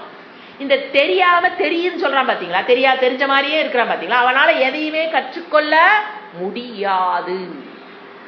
4 பேர் என்ன நினைப்பாங்கன்னு நினைச்சுக்கிட்டு நம்ம வாயை திறக்காம உட்கார்ந்து இருக்கிறங்கிறதுனால 100% நஷ்டமடைகிறவங்க ஸ்டூடெண்ட்ஸ் தான். அதை நம்ம புரிஞ்சுக்கணும். தெரியாதுன்னா ஓப்பனா தெரியாது, புரியலையா புரியல. இது வரைக்கும் நம்ம கிளாஸ் நான் பார்த்துருக்கேன், ஒரு ஸ்டூடெண்ட் கூட இன்னைக்கு கிளாஸ்ல எனக்கு புரியலின்னு ஒரு மெசேஜ் கூட வந்ததில்லை. Not even a single message. ஏன்னா நாங்களும் படிச்சிருக்கோம்ல, நாங்களும் எத்தனை போய் ஓப்பனா சொல்லியிருப்போம். எத்தனை இது ஜி எனக்கு தெரியலிங் ஜி, இது என்னங்க இதை சொன்னீங்க அப்புறம் இதை சொல்றீங்க, ஒன்றும் கனெக்டே பண்ண முடியலிங் ஜி கேட்டிருப்போம். ஆனால் நான் எடுத்த சர்வீஸில் இது வரைக்கும் இத்தனை ஸ்டூடெண்ட்ல ஒரு ஸ்டூடெண்ட் கூட இந்த இடம் எனக்கு புரியலினோ தெரியலினோ நீங்க சொல்லி கொடுத்தது எனக்கு புரிஞ்சுக்க முடியலினோ சொன்னதே கிடையாது. நான் புரிஞ்சுக்கிட்டது கரெக்டானு கூட கேட்டிருப்பாங்களே தவிர, அதுலேயும் பாரு, நான் புரிஞ்சுக்கிட்டது கரெக்டானு வேணா கேட்பாங்க, எனக்கு தெரியலிங்கிற வார்த்தை ஒருத்தர் இருந்து கூட இது வரைக்கும் வந்ததில்லை. தட் ஷோஸ் வாட் தம்பித்துவம் அவ்வளோ உள்ள இருக்குன்னு அர்த்தம். ஏன்னா இப்போ படிக்கிறதெல்லாம் வேற யாருக்குன்னு நினச்சிக்கூடாது. You are correcting. I am learning தம்பித்துவம் for my sake. அதுக்காக பிளேட் அப்படி மாற்றி கொண்டாந்து நினைக்க வச்சேன். ஏன் நம்மளால அது தெரியலன்னு குரூப்ல போட வேண்டியதானே? எனக்கு இந்த இடம் புரியல, ஏங்க புரியாமையே அங்கே இருந்திருக்கும். இத்தனை நாள் வகுப்புல ஒரு விஷயம் கூட வாங்க நமக்கு புரியாம இருந்திருக்கும். எத்தனையோ விஷயங்கள் புரியாம, ஆனா ஒன்ன கூட என்னால குரூப்ல போடணும், எனக்கு இது புரியலை, இன்னைக்கு கிளாஸ் எனக்கு தூக்கம் வந்தது, ஏன்னா எனக்கு இது புரியலை. ஒருத்தர் போட்டிருக்கமா? ஏன் உள்ள அவ்வளவு என்ன இருக்குது? தம்பித்துவம். ஏன்னா சொன்னா என்னை 4 பேர் என்ன நினைப்பாங்க, அதுக்கு தாங்க பேரு தம்பித்துவம். தெரியாத விஷயத்தை தெரிந்த மாதிரி உட்கார்ந்துருக்கிற பேர் தான் தம்பித்துவம். இது இருக்கிற வரைக்கும் ஞானமோ ஞான நிஷ்டம். ஏன்னா நம்ம எந்த பாதையில போயிட்டு இருக்கிறோம்? ஞானம் ஞான நிஷ்டம். அதுக்கு இவ்வளோ பெரிய ஓட்டை உள்ள வச்சுக்கிட்டு எவ்வளவுதான் நீங்க அறிவை போட்டாலும் அந்த தம்பித்துங்கிற ஓட்டை வழி அது என்ன ஆகிட்டே இருக்குது வெளியில. அந்த பாத்திரத்தில் ஒரு ஓட்டை சொல்றேன், ஞானம் வாங்க உங்களுடைய பாத்திரத்தில் ஓட்டை. என்னதான் நீங்க வாங்கினாலும் கஷ்டப்பட்டு கவனிச்சாலும் குரு என்னதான் அதுக்குள்ள விஷயத்தை போட்டாலும் அந்த பாத்திரத்தில் என்ன இருக்குது? ஓட்டை. தம்பித்துவம்ங்கிற ஓட்டை இருக்கும்போது அது வழியா என்ன ஆயிரும்? வெளியில போயிடும், உள்ள பாத்திரத்தில் கொள்ளாது. ஸோ எதுவுமே தெரியல அப்படின்னா தெரியலன்னு சொல்றதுக்கு வெட்கப்படக்கூடாது. தெரியும் சொல்றதுக்கு தெரிஞ்சதை தெரியும் சொல்றோம், தெரியலன்னா தெரியலன்னு சொல்றது தானே, அவ்வளவுதானே. இதுல அவங்க இப்படி நினைச்சுக்குவாங்களா, இப்படி நினைச்சு, அதுதான் என்ன அர்த்தம் எனக்கு. அப்ப அடுத்த பாயிண்ட், இப்போ தம்பித்துவம் இருக்கு அப்படின்னா அடுத்த பாயிண்ட், அதனோட கான்சிக்வன்ஸ் என்ன? எனக்குள் எனக்குண்டான சுயமரியாதை என்னிடம் இல்லை. என்னிடம் எனக்கு செல்ஃப் ரெஸ்பெக்ட் கம்மியா. ஏன்னா ஒரு ரீசனை அனலைஸ் பண்ணிட்டே வாங்க. என்னால தெரியாதுன்னு வரைக்கும் சொன்னதில்லை. அப்ப என்ன தம்பித்துவம்? What is the reason for தம்பித்துவம்? எனக்கு உண்டான சுயமரியாதை என்கிட்ட இல்ல, செல்ஃப் ரெஸ்பெக்ட் என்னிடம் இல்ல. அவங்க தானே தம்பித்துக்கு போகணும். இப்ப நான் அதான படிச்சோம், ரிவர்ஸ் வாங்க. அப்ப ஏன் என்கிட்ட செல்ஃப் ரெஸ்பெக்ட் கம்மியா இருக்குது? அடுத்த கேள்வி கேளுங்க, என்கிட்ட ஏன் செல்ஃப் ரெஸ்பெக்ட் நான் கம்மியா வச்சிருக்கேன்? எனக்கு உண்டான சுயமரியாதை என்னிடம் ஏன் குறைவா இருக்கு? அதுக்கு காரணம் என்ன? தர்மத்துக்கு உண்டான வாழ்க்கையோ இந்த நற்பண்புகளிலையோ இதுலையோ. So I am not satisfied with myself. அந்த செல்ஃப் சுயமரியாதை இல்லாததுனால தான் அப்ப எங்க ட்ரீட்மெண்ட் பண்ணணும்? என்னுடைய சுயமரியாதை வளர்த்தி கொள்வதற்கு ட்ரீட்மெண்ட் பண்ணுமே தவிர நான் இந்த தம்பம் அடிக்க கூடாது, தம்பம் அடிக்கிறது பண்ண முடியாது. அதனுடைய ரூட் காஸ் என்னன்னு கண்டுபிடிச்சு நான் ஏன் இப்படி இருக்கிறேன், அதுக்குண்டான ரீசன் என்கிட்ட இருக்கிற சுயமரியாதை, என்னை பற்றிய சுயமரியாதை என்கிட்ட கம்மியா இருக்கு. அதை சரி பண்றதுக்கு என்ன பண்ணணும்? அந்த சுயமரியாதை பெறுவதற்கு நான் என்ன செய்யணும்? அதுக்கு சாஸ்திரம் என்ன சொல்லுது? உங்களுடைய சுயமரியாதை நீங்க பண்ணணும். உங்ககிட்ட உங்களோட சுயமரியாதை 100% உங்களுக்கு கிடைக்கணும்னா தர்மம், தர்மத்துட்பட்டு வாழ்றவங்களுக்கெல்லாம் இதெல்லாம் தண்ணி வெட்ட பாடுங்க. அதாவது 4 இடத்துல தர்மம், ஒரு இடத்துல அதர்மம், அதெல்லாம் கிடையாது. 100% தர்மத்துக்கு உட்பட்டு வாழ்ந்திருந்தீங்கன்னா சுயமரியாதை நீங்க இழந்திருக்க மாட்டீங்க, வேஷம் போட்டிருக்க மாட்டீங்க, தெரியாத விஷயத்த தெரிய. சில பேர் பாத்தீங்கன்னா பேச வேண்டிய இடத்துல பேச மாட்டாங்க. பேசுற நம்ம தப்பா போயிருமோ? பேச வேண்டிய இடத்துல பேசணும். அது என்னதான் காரணம்? எல்லாமே தம்பம் தான். நான் நல்லவன் உலகம் சொல்லணும், பேசிட்டு என் பேர் கெட்ட பேராயிரும், போடு அமிழ்ந்துக்கோ. இதெல்லாம் என்ன தம்பம்? ஏன்னா தம்பம்ங்கிறது ரொம்ப சூக்ஷமா புரிஞ்சுக்க வேண்டிய விஷயம். இவ்வளவு எக்ஸாம்பிள் கொடுக்குறேன் நான், அவ்வளவு ஈஸியா ஓடி தாண்டி போற விஷயமே அல்லது. நமக்குள்ள எங்கோ ஒரு ஆழத்துல ஒளிஞ்சிருக்கும், நாம தான் கண்டுபிடிக்கணும். கண்டுபிடிக்கிறக்கா நான் எக்ஸாம் சொல்லிட்டே வரேன். பேச வேண்டிய இடம் வந்திருக்குங்க, நம்ம பேசி. ஆனா அந்த இடத்துல நம்ம பேசுறது மூலம் ஒருத்தன், நாம வாயை திறந்தோம்னா மட்டும்தான் ஒருத்தன் காப்பாற்றப்படுவான்ங்கிற நிலைமை ஃபேமிலியில வரும். குடும்பத்துக்குள்ள சொல்றேன் நான், நீங்க வெளியில வேண்டாம். நம்ம பேசுனா அவன் ஒருத்த மாட்டிக்கிட்டான், நாம பேசுனா அவன் தப்பிச்சிடுவான், நம்ம உண்மையை சொன்னா அப்படின்னா கம்முன்னு இருந்துக்கிறது. நமக்கே வம்பு. ஏன் நாம பேச போய் நாமே கெட்ட பேர் வாங்கணும்? இது என்னது? இப்ப கெட்ட பேர் வாங்குறதுக்காக வாழ்றோமா, நல்ல பேர் வாழ்ற தர்மத்துக்காக வாழ்றோம்? அதுவா நல்ல பேர் வருதா கெட்ட பேர் வருதா? We are very particular about நல்ல பேர், we are not very particular about dharma. அவ்வளவுதானே, தீர்ந்து போச்சு. இது பார்த்தா சாதாரணமா இருக்கு டே டு டே லைஃப்ல. ஆனா பேச வேண்டிய இடத்துல பேசணும். மற்றவர் நலனுக்காக, நம் நலனுக்காக வந்துடக்கூடாது. நான் பேசுறேன் அப்படின்னா மற்றவர் நலனுக்காக நான் பேசணும். நான் ரொம்ப பேச்சு என்கிட்ட கம்மி. சில பேர் பாத்தீங்கன்னா வாய் திறந்தா மூடவே மாட்டாங்க வீட்டுக்குள்ள. வெளியில வந்தா பாருங்க, நான் ஆசிஃப் இவங்க ரொம்ப ஒரு சாஃப்டான நேச்சர்னு ப்ரொஜெக்ட் பண்றேன். கூட்டத்துக்குள்ள வந்தா மட்டும் நான் ரொம்ப சாஃப்ட். யார் கூட்டத்துக்குள்ள நான் ரொம்ப சாஃப்ட்னு ப்ரொஜெக்ட் பண்ண நினைக்கிறாங்களோ அவங்ககிட்ட பிரச்சனை இருக்கு. வீட்டுல போனா கொளுத்து வாங்குறாங்கன்னு அர்த்தம். தன்னை மறைத்துக் கொள்வதற்காக என்ன பண்றாங்க? வெளியில் வந்தா அப்படியே அமைதியா உட்காந்து நாம நினைப்போம், இவங்க வீட்லயே இவங்கனாலே இந்த பிரச்சனை நம்பவே முடியே அப்படின்னு நாம நினைக்கிற அளவுக்கு அவங்களுடைய வீட்டுக்குள்ள பிஹேவியர் இருக்கும். வீட்டுக்குள்ள கத்துறது எல்லாம் இருக்கும். வெளியில வரும்போது எப்படி 4 பேர்த்த பார்த்தோன்னா ரொம்ப நல்லவங்க மாதிரி நம்மள என்ன பண்ணிக்கிறது? வேடதாரி. தம்பம் என்பது வேடம். என்ன நேச்சரோ அதை 24/7 வச்சிருக்கான்னு வச்சுக்கல, அவங்கதான் அதம்பித்துவம். என்னுடைய நேச்சர் என்ன? 24/7 நம்ம அதுலயே இருக்கிறோமான்னு பாருங்க. இல்ல நான் அப்பப்ப என்ன வேடம் போட்டுட்டு இருக்கிறேன்னா தம்பித்துவம். அந்த தம்பித்துவம்ங்கிறது பெரிய ஓட்டை. உங்களுடைய பாதையில் பெரிய பெரிய ஓட்டை. என்னதான் போட்டாலும் ஞானமே அங்க ஹோல்ட் ஆகாது. அப்புறம் ஞான நிஷ்டம்ங்கிறது it's not at all possible. So எப்ப என்ன பண்ணணும்? நம்ம என்னுடைய செல்ஃப் ரெஸ்பெக்டை முதல்ல டெவலப் பண்ணிக்கணும். அப்போ அதுக்கு செல்ஃப் ரெஸ்பெக்டுக்கு மெயின் என்ன? எங்க நிக்குது பாத்தீங்க? எல்லா வேல்யூமே கடைசியில் எங்க தெரியும் நிக்கும்? தர்மம். நீங்க தர்மத்துக்கு உட்பட்டு வாழ்றவங்களா இருந்திருந்தா இந்த மாதிரி நான் ரொம்ப அமைதியான கேரக்டர்னு உலகத்துக்கு ப்ரொஜெக்ட் பண்ண வேண்டிய அவசியமே இல்லைங்க. என்ன நேச்சர் அப்படி வாழ்ந்துட்டு போக வேண்டியதானே. மற்றவங்க என்னை ரொம்ப நல்லவங்க, இவங்க ரொம்ப சாஃப்டானவங்க, இவங்க ரொம்ப பொறுமையானவங்கன்னு உலக மக்கள்கிட்ட பேரை வாங்கி என்ன பண்றீங்க? உங்களுடைய சுய கௌரவத்தை இழந்து கொண்டிருக்கிறீர்கள். சுயமரியாதை இழக்கிறோம். அதன் மூலியமா என்ன நடந்தது நமக்கு? பிரச்சனை. மனோபலம் இல்லாமல் போகிறது. இத்தனை வேடம் போடுறதுனால கடைசியில் என்ன நடக்குது? கூட்டி கழிச்சு பார்த்தா மனம் தன்னுடைய வலிமையை இழந்துவிடும். அந்த வலிமை இழந்த அன்ஸ்டேபிள் மைண்ட், அதான் சொல்லுவோம். அது எதுல வாழ்ற இடம்? அன்ஸ்டேபிள் மைண்ட் உங்களுக்குள்ள வந்துருச்சுன்னு வச்சுக்கலையே, கோபம், பொறாமை, கர்வம், சுப்பீரியாரிட்டி காம்ப்ளெக்ஸ், இன்ஃபீரியாரிட்டி காம்ப்ளெக்ஸ் எல்லாமே வாடகை கொடுக்காம வந்து உட்காந்துக்கும். மனோபலத்தை நீங்க இழந்துட்டீங்கன்னா இதெல்லாம் வந்து போனஸ் கூட வந்துடும். அப்போ மனோபலத்தோட இருக்கணும். அப்போ மனோபலத்தோட இருக்கிறோம் அப்படின்னா ஆட்டோமேட்டிக்கா நீங்க கல்டிவேட்டே பண்ண வேண்டாம், தானே என்ன வரும்? அமைதி, பொறுமை, விட்டு கொடுத்தல், ஷேரிங், ஒரு கான்ஃபிடென்ட் லெவல் எல்லாமே வரும். ஸோ மனோபலம் இஸ் வெரி இம்பார்ட்டன்ட். அப்போ இந்த தம்பித்துவம்ங்கிறது நம்மளை என்ன பண்ணுது? மனோபலத்தை இழக்க செய்து பலமில்லாத மனதில் இறைவனை பற்றிய ஞானத்தை ஹோல்டு பண்ண முடியவே முடியாது. சாதாரண விஷயமே ஹோல்டு பண்ண முடியாது. அப்ப இறைவனை பற்றிய ஞானத்தை எப்படி ஹோல்டு பண்றது? ஹோல்டு பண்ண முடியாது. ஸோ தெரியாத விஷயத்தை தயவு செஞ்சு தெரியலின் குரூப்ல போடுங்க. எனக்கு இன்னைக்கு இது புரியல. தெரிஞ்ச விஷயத்தை இது எனக்கு தெரிஞ்சதுன்னு சொல்லலாம், அது சொல்லணுங்கிற அவசியமே கிடையாது. ஆனா எப்பவுமே எனக்கு தெரியலனா உடனே எனக்கு இது தெரியலை, புரியலை, அது வந்தா தான் ஞானமோ ஞான நிஷ்டமோ பாசிபிள். அடுத்தது எந்தெந்த இடத்துல நாம தம்பம் அப்படிங்கிறது உங்களுக்கு நிறைய தெரியும்.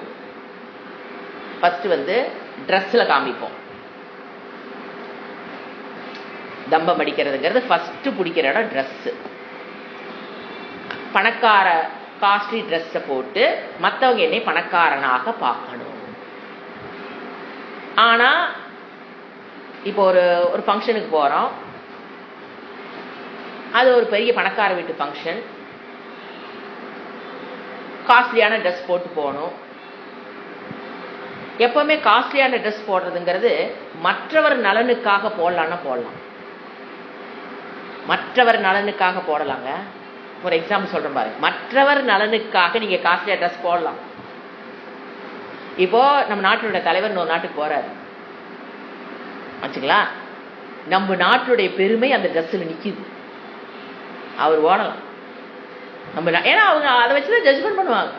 நமக்கு ஒரு காரியம் கொடுக்கணும், கையெழுத்து வாங்கணும், ஒரு 4 ப்ராஜெக்ட் கையெழுத்து வாங்கிட்டு வரணும்னா அவர்கிட்ட ஒரு நல்ல ஒரு இம்ப்ரெஷன் கிரியேட் பண்ணணும், அது ஓகே. அப்போ அது ஓகே ஆகுது. தர்மத்துல பாருங்க, மற்றவர் நலனுக்காக நீங்க அதிகமா காஸ்ட்லியா ட்ரெஸ் பண்றீங்கன்னா அது ஓகே, எல்லாமே ஓகே ஆகிட்டே வரும். இன்னைக்கு நாங்க அப்படிதான் ஒரு ஸ்கூலுக்கு போனோம், பெரிய பணக்கார ஸ்கூல் போறோம்னு வச்சுக்கல. சாதாரண ஸ்கூலுக்கு போகும்போது அந்த ஸ்கூலுக்கு போகும்போது நான் ஃபோன் பண்ணி சொன்னேன், கொஞ்சம் காஸ்ட்லியா ட்ரெஸ் பண்ணிட்டு வாங்க நீங்க 2 பேரும். ஏன்னு கேட்டீங்கன்னா அவங்க அதுக்கு தான் நமக்கு உள்ள போகணும். அப்ப நம்மளை பத்தின பெஸ்ட் இம்ப்ரெஷன் அவங்களுக்கு உள்ள, நம்மளை பத்தின ஒரு பெஸ்ட் இம்ப்ரெஷன் இருந்தா தான் நம்மள அவங்க உள்ளோட போறாங்க. நம்மளுடைய பாயிண்ட் என்ன? அங்க இருக்கிற ஒரு 200-300 குழந்தைகளுக்கு நம்ம நல்லது பண்ணணுங்கிறது செட் ஆயிடுச்சு. இப்ப அதுக்கு உண்டான வழி என்னது? அங்க உள்ள போனோம்னா அங்க இருக்கிறவங்க நம்மளை மதிக்கணும் அப்படின்னா யாரு காஸ்ட்லியான ட்ரெஸ் போட்டிருக்காங்களோ அவங்கள மட்டுமே மதிக்கக்கூடிய ஒரு சமுதாயத்துக்குள்ள நம்ம போறோம். நாம போறது எதுக்கு? நான் பணக்காரின் பீத்திக்கு இருக்குல்ல, அந்த குழந்தைகளுக்கு நல்லது நடக்கணும்னா நான் பணக்காரி மாதிரி வேஷம் போட்டா தான் அந்த காரியம் நடக்குமா? போன் பண்ணி சொன்ன, கேட்டு பாருங்க, காஸ்ட்லியா போட்டு வாங்க, அந்த ஸ்கூல்ல போகும்போது காஸ்ட்லியா வாங்க, அப்பதான் நம்ம காரி வேலையாகும். இது கரெக்ட். ஆனா நாம எப்படி ட்ரெஸ் பண்றோம்னு யோசனை பாருங்க. இது இந்த இடத்துல டிக் ஆகும், காஸ்ட்லியா ட்ரெஸ் போடுறது நான் எதுவுமே டிக் ஆகும். ஆனா நாம எதுக்கு ட்ரெஸ் போற ஒரு கல்யாணத்துக்குள்ள போறதுன்னா என்னைய 4 பேரு மதிக்கணும், என்னைய 4 பேரு ரெஸ்பெக்ட் பண்ணணும் அப்படின்னு நீங்க காஸ்ட்லியா ட்ரெஸ் போட்டீங்கன்னா அது பிரச்சனை. ஏன்னா ரொம்ப சூக்ஷ்மமான பாயிண்ட். இப்ப ஸ்ரீசுக்தமும் சொல்லித்தரோம், சிம்பிளிசிட்டியும் சொல்லித்தரோம். ஒரு பெண் அப்படிங்கிறவங்க நம்ம எப்படி ஒரு பட்டு உடை உடுத்துறது, நகை போட்டுக்கிறது எல்லாம் நம்மளுடைய கலாச்சாரத்துல இருக்கு. இதையெல்லாம் தூக்கி போட்டுட்டு தோடு கூட இல்லாம நம்ம ஒரு டிக்கெட் பார்த்தோம் இல்லைங்களா, தோடு ஒண்ணுமே இல்லாம ஒரு நல்ல அவ்வளவு ஒரு சுமங்கலியான ஒரு பெண் கண்ல பார்க்க முடியல எங்கனால, அப்படி நிக்கிறாங்க. பக்குனுது மனசுக்குள்ள, அப்படியே பக்குங்குது. எங்கேயோ யாரோ அவங்கள தவறா வழி நடத்திட்டாங்க. ஒரு சுமங்கலியா இருக்கிறவங்க எல்லாத்தையும் கழட்டி போட்டாங்க. வளையல் கிடையாது, கால்ல மெட்டி கொலுசு எதுவுமே கிடையாது, பொட்டு மட்டும்தான் வச்சிருந்தாங்க. அதை வச்சு நம்ம இவங்க சுமங்கலி நம்ம நினைக்க, அப்படி வரக்கூடாது. அது அல்ல நம்மளுடைய கலாச்சாரம். ஏன்னா இது நிறைய கன்ஃபியூஷன் வருதுன்னு சொல்றேன். நம்ம காஸ்ட்லியா ட்ரெஸ் போடலாமா வேண்டாமாங்கிறது டவுட் வருது நமக்கு. ஏன்னா முதல்ல வேற லெவலில் போயிருப்போம். இந்த வகுப்புக்கு வந்ததுக்கு அப்புறம் நமக்குள்ள டவுட் வரும். அதுதான் இப்ப கிளியர் பண்றேன். இப்ப நான் எதுக்காக காஸ்ட்லியா ட்ரெஸ் போட்டு வாங்கன்னு சொன்னேன், மற்றவர்கள்னால நாங்க நடக்குது. 100 பேத்துக்கு 200 பேத்துக்கு நம்ம இந்த கல்வியை கொண்டு சேர்த்தணும்னா பக்காவா பண்ணியிருந்தா தான் நம்மள ஏத்துக்குவாங்களே. உள்ளேயே பார்த்து கண்ணு பார்த்தே பேசுவாங்களே. அப்ப நம்ம அதை போட்டுக்கிறோம், தப்பு இல்லை, அது குட். இப்போ என்னைய 4 பேர் மதிக்கணும், மரியாதை கொடுக்கணும்னு நீங்க போனீங்க அப்படின்னா அது என்ன ஆகும்? டம்பம், டம்பம், மகா டம்பம். ஏன்னா சொல்லும்போது பார்த்தீங்கன்னா இது பெரிய கல்யாண பெரிய பணக்கார வீட்டு கல்யாணங்க. அதனால நம்ம நல்லா ட்ரெஸ் பண்ணி போனா தான் நம்மளை 4 பேர் மதிப்பாங்க. அந்த இடத்துல அந்த ட்ரெஸ்ஸு தப்பு, நான் சொன்ன இடத்துல அந்த ட்ரெஸ்ஸு கரெக்டு ஆச்சுங்களா? இப்போ இந்த நிறைய பேர் சொல்றது இந்த இடத்துல வேற மாதிரி அவங்களுக்கு புரியும். இப்ப நிறைய பேர் பாத்தீங்க வேதாந்தம் படிக்கிறவங்களே பாத்தீங்கன்னா அங்க போனா தான் எனக்கு செல்ஃப் கான்பிடென்ட், அந்த மாதிரி ட்ரெஸ் பண்ணிட்டு போனா தான் எனக்கு செல்ஃப் கான்பிடென்ட் வந்த மாதிரி இருக்கு. கையில காசு இல்லாதவங்க என்ன பண்றது? To build up their self confident. உங்களுக்கு நீங்க ஒரு சொல்யூஷன் கண்டுபிடிச்சிட்டீங்க, அதெல்லாம் பண்ணிட்டு போனா தான் எனக்குள்ள செல்ஃப் கான்பிடென்ட் வந்த மாதிரி இருக்குன்னா, அப்போ கையில வசதி இல்லாதவங்க அந்த ஃபங்க்ஷனுக்கு வராங்க, அவங்க எப்படி தன்னுடைய செல்ஃப் கான்பிடென்ட் டெவலப் பண்ணிக்குவாங்க? இது ஒரு மாயை, இமேஜினேஷன், இட்ஸ் ஃபேண்டசின்னு சொல்றேன். நம்மளுடைய மரியாதை என்பது நாம் மற்றவரிடமிருந்து கேட்டு பெறுவது அல்ல, நம்மளுடைய முறையில் அவங்களா பார்த்து கொடுக்கிறது. மரியாதை என்பது மற்றவர்கள் நம்மளை பார்த்து கொடுக்கறதே தவிர மற்றவரிடம் போய் பிச்சை எடுத்து வாங்குறது அல்ல. புரிஞ்சுக்கணும் இந்த மாதிரி சின்ன சின்ன விஷயங்கள். ஏன்னா we are spending so much of money. இந்த ஒரு தம்பித்துவத்துக்காக we are spending so much of money unnecessarily. அப்ப என்ன ஆகும்? கிரகஸ்தாசிரமத்துல எதுக்கு பணத்தை செலவு பண்ண சொல்லியிருக்கு? நல்ல விஷயத்துக்கு நிறைய செலவு பண்ணுங்கன்னு சொல்லியிருக்கு. அந்த நல்ல விஷயத்துக்கு நம்மளால செலவு பண்ற கையில காசு ஏன் எல்லாமே இதுல போகுது. மத்தவன் நம்மள என்ன பார்ப்பான், நம்மள மத்தவன் என்ன சொல்லிடுவான், அப்படி சொல்லிடுவானா இப்படி சொல்லிடுவானா. சோ எப்பவுமே இப்போ அதுக்கு அடுத்து இப்ப கல்ச்சர், அதை விட்டுறக்கூடாது.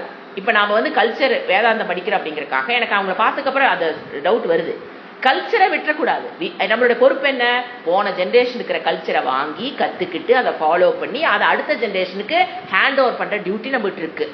இப்ப நம்ம கல்ச்சர் என்ன? தோடு போடுறது, பெண்ணா தோடு இருக்கணும், கழுத்துல ஒரு செயின் இருக்கணும், அது ஏதோ ஒண்ணு மேடப்பா வெள்ளியோ கோல்டா பாசி, அதை பத்தி இல்ல, கையிலனா ஒரு வளையல் இருக்கணும், ஒரு சுமங்கலினா இப்படித்தான் இருக்கணுங்கிறது நம்மளுடைய culture.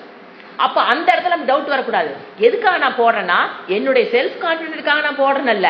I have to hand over my culture from எதை வாங்கிட்டு வந்தனோ அதை அடுத்த கல்ச்சருக்கு அடுத்த ஜென்ரேஷனை கொடுக்கணும். அப்ப இதெல்லாம் போட்டிருந்தா தான் என்னோட அடுத்த மகளோ பேத்தியோ அடுத்தவங்களோ என்ன பண்ணுவாங்க? என்னோட கல்ச்சரை தூக்கிட்டு போவாங்க. என் அம்மா எல்லாத்தையும் கழட்டி போட்டு வரும்போது அவங்க மகளுக்கு என்ன தோணும்? ஓ இந்த சாமியார் இந்த ஆசிரமத்துக்கு போய் படிச்சு இவங்களை இப்படித்தான் ஆவாங்க, அந்த பக்கம் போகக்கூடாது. ஏதாவது ரோல் மாடல உட்காந்துருக்க போய் எல்லாத்தையும் கழட்டி எரிஞ்சிச்சா குடும்பத்திற்குள்ள என்ன நினைப்பான்னு நினைக்கிறீங்க? ஓ யாரு தேனி ஆசிரமத்துக்குள்ள போறவங்க யாருமே போகக்கூடாது நம்ம பொண்ணு நினைக்கவே நினைக்காது. ஏன்னா அவங்க அம்மா பாக்குதே இங்க போய் எல்லாம் கழட்டி எரிஞ்சிச்சு, ஐயோ நாம போனாலும் எல்லாம் கழட்டி எரிஞ்சிடும். அப்ப அங்க போறது தப்பு, மிஸ்கைடிங் த ஹோல் சொசைட்டி.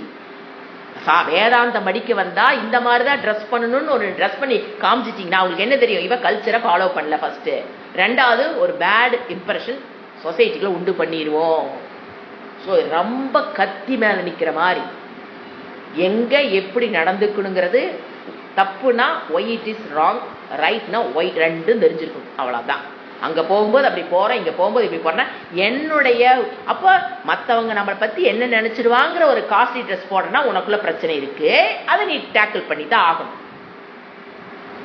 அதுக்கு உண்டான சுய கௌரவத்தை வளர்த்தி கொள்வதற்கு நீ உனது மனதை பலப்படுத்துமே தவிர இந்த மாதிரி எக்ஸ்ட்ரா அசசரிஸ் வாங்கி பலப்படுத்த முடியாது. மனம் பலமெல்லாம் ஆகாது. இப்போ இந்த ஃபங்க்ஷனுக்கு ஒன்று வாங்கணும், அடுத்த ஃபங்க்ஷன் அதை விட வேற வாங்கணும், அதுக்கு அடுத்த ஃபங்க்ஷன் அதை விட வேற வாங்கணும். அதுவும் போன ஃபங்க்ஷனுக்கு போட்டிருந்த புடவைய அடுத்த ஃபங்க்ஷன் போட்டுப்பா மற்றவங்க என்ன நினைப்பான்? ஐயோ அப்பா என்னது இது, அவங்க என்னவா நினைச்சிட்டு போறாங்க. அது அந்த ஃபங்க்ஷன் போட்டு இதையே கட்டிட்டு வர ஏன் வேற வாய். இதனால என்ன அவங்க என்ன நினைச்சுக்கிறாங்க? சுயமரியாதை நான் இழந்து விடுகிறோம். அப்ப கணவன் போய் சொல்லும் போது என்ன சொல்றது? இது இருக்கிற எங்கிட்ட இருக்கிற சுயமரியாதை எங்கிட்ட குறைஞ்சுன்னு யாருக்கு தெரியுது இல்லைங்க. அதை கணவன்டையோ மற்றவங்க சொல்லும் போது நம்ம குடும்பத்தினுடைய பிரஸ்டீஜ காப்பாத்தணும்னா இதெல்லாம் செலவு பண்ணித்தான் ஆகணும். அதுக்காக நான் வாங்குறேன். அதெல்லாம் எதுவுமே கிடையாது. இதெல்லாம் மாயை, என்ன சொல்றது, கல்பித்தம், இன் யுவர் மைண்ட், ஃபேண்டசி. தெரிஞ்சு தர்மத்தை கடைபிடித்து வாழுங்க. இதுல இருந்து, இந்த பிச்சையிலிருந்து, இந்த கச்சாம்பூச்சில இருந்து வெளியில் வளரணும்னா ஃபர்ஸ்ட் எங்க நிக்கணும்? தர்மத்தை எக்காரணத்தை கொண்டு எந்த இடத்துல விட்டு கொடுத்துடாதீங்க. இல்லைன்னா இப்படித்தான் போய் மாட்டுவோம். நல்ல பண்புகளை மேக்சிமம் வளர்த்துக்குங்க. தீய பண்புகள்னா நம்ம தண்ணி போடுறது, சிகரெட், அது மட்டும் தீய பண்பு இல்லைங்க. நீங்க தம்மம் அடிச்சிங்கனாவா என்னது தீய பண்பு? தண்ணி போடுறது மட்டும்தான் தீய பண்பா? தம்பம் அடிச்சிங்கனாவே தீய பண்பு. அந்த மாதிரி எல்லா தீய பண்புல இருந்து விடுபடுங்க. விடாமுயற்சியுடன் இந்த போராடம். தர்மத்துல வாழ்றதுனால விடாமுயற்சி வேணும்.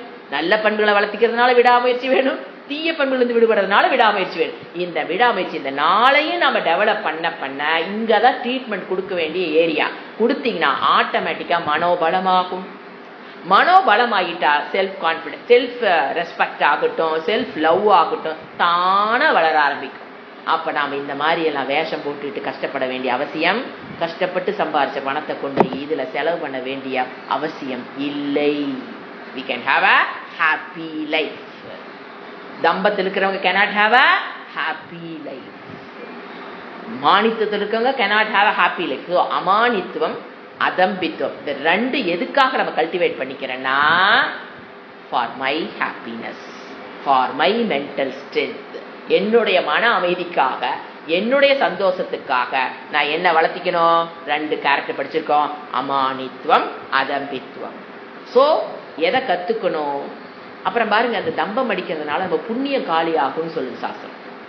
நீங்க தம்பம் அடிக்கிறீங்க இல்லையா, நீங்க அக்கௌண்ட்ல புண்ணியம் வச்சிருப்பீங்களா, அது காலி ஆயிட்டு வருதுன்னு வான் பண்ணுது. பாப்பத்தை ஆட் பண்ணிக்கிறது ஒண்ணு, சமுதாயத்துல சுத்தமா நம்மளை எவரும் மதிக்க மாட்டான், அது ஒரு பாயிண்ட். அப்புறம் பாப்பத்தை வாங்கிக்குவோம், புண்ணியத்தை செலவு பண்ணிடுவோம், சேர்த்து வச்சிருக்கோம். ஏன்னா மற்றவங்க பாராட்டுறாங்க போது நம்மளுடைய புண்ணியம் அங்கே தொடக்குன்னு போயிடும். ஸோ புண்ணியமும் கழிக்கிறதுக்கு உண்டான வழி ஆயிரும். ஸோ என்ன பண்ணணும்? How to get out of simplicity in life. Adapt simplicity in life. எப்போ உங்களுக்குள்ள அந்த சிம்பிளிசிட்டி வருதோ அப்பதான் திங்கிங் வந்து ஹை ஆகும். சிம்பிளிசிட்டியில் இருக்கிறவங்களுடைய திங்கிங் தான் ஹை ஆகும். ஆடம்பரத்தில் இருக்கவங்களுடைய திங்கிங், இந்த மாதிரி இருக்கவங்களுடைய திங்கிங் எல்லாம் என்ன ஆக? திங்கிங் ஹைன்னு என்னங்க? philosophy, study of philosophy needs more thinking.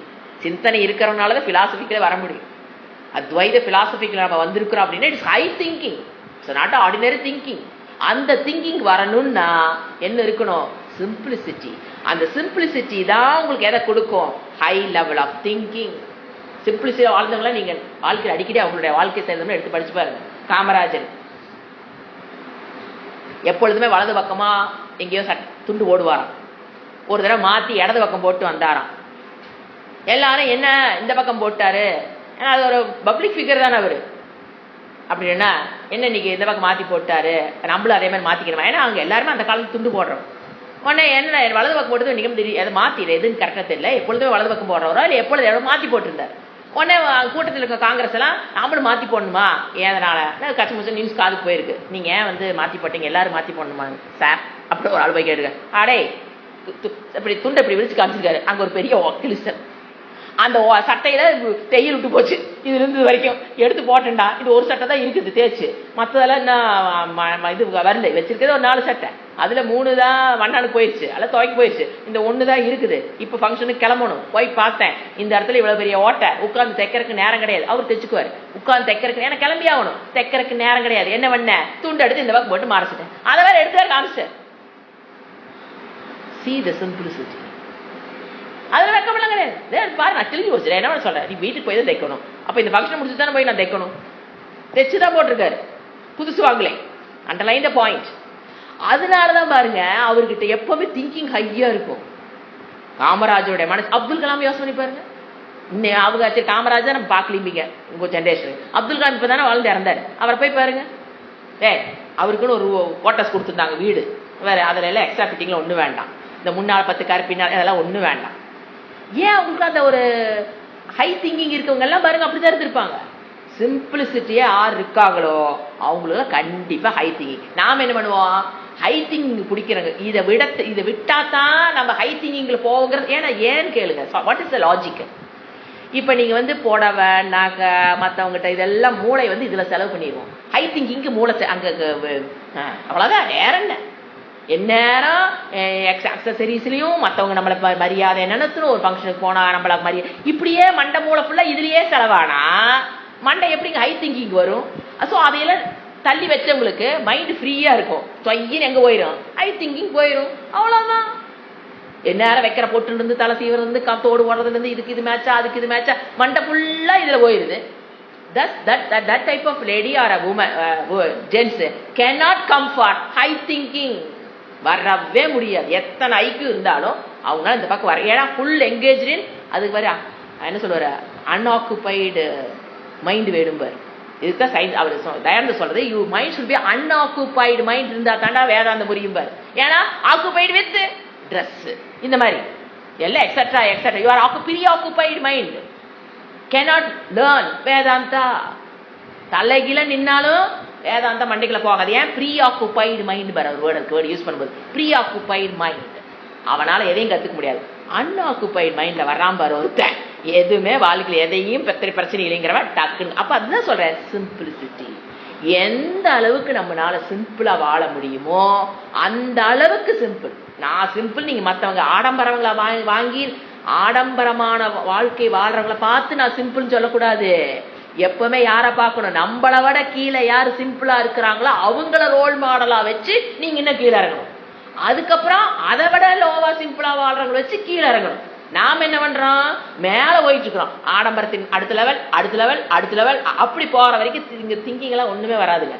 So நம்மளை விட சிம்பிளா இருக்குங்களை பார்த்து நம்ம கீழே இறங்கணும். அதுக்கு அடுத்த சிம்பிளா இருக்கிற பார்த்து இப்படி வர வர வேதாந்தம்லாம் அப்படி வரும் எல்லாம். ஏன்னா மைண்ட் ஃபுல்லா நம்ம ப்ரீ அன்ஆக்குபைடு மைண்ட் அழகா எதை ஆக்குபை பண்ணிக்கும்? வேதாந்தத்தை உள்ள ஆக்குபை பண்ணிக்கும். Space in your mind to grass. என்ன குரு சொல்லி கொடுக்குறாரோ, குரு ஸ்ரத்தா, அதெல்லாம் தானா வரும். குரு மேல நம்பிக்கைனா ஸ்ரத்தான என்னென்ன குவாலிஃபிகேஷன் வேணும் உங்களுக்கு, ராகத்தை விடுபடுறது எல்லாமே நடைபெறும். ஸோ இந்த ரெண்டும் இப்ப நம்ம பார்த்தது அமானித்துவம் அதம்பித்துவம், ரெண்டு ரொம்ப க்ளோஸ். சின்ன வித்தியாசம். மானித்துவம் இருக்கிறவங்க உள்ள விஷயம் இருக்கும், மற்றவங்க இருந்து எதிர்பார்ப்பாங்க மரியாதையும் ரெகக்னேஷனையும். தம்பித்துவம் அதம்பித்துவங்கிறது இருக்கக்கூடாது. தம்பித்துவம்னா நம்ம கிட்ட விஷயம் இல்லாதனால மற்றவங்க நம்மள இருக்கிற மாதிரி காமிக்கிறது. எதனாலனா pure psychological complexes. we should get out of these complexes. அப்பதான் we can have a happy life.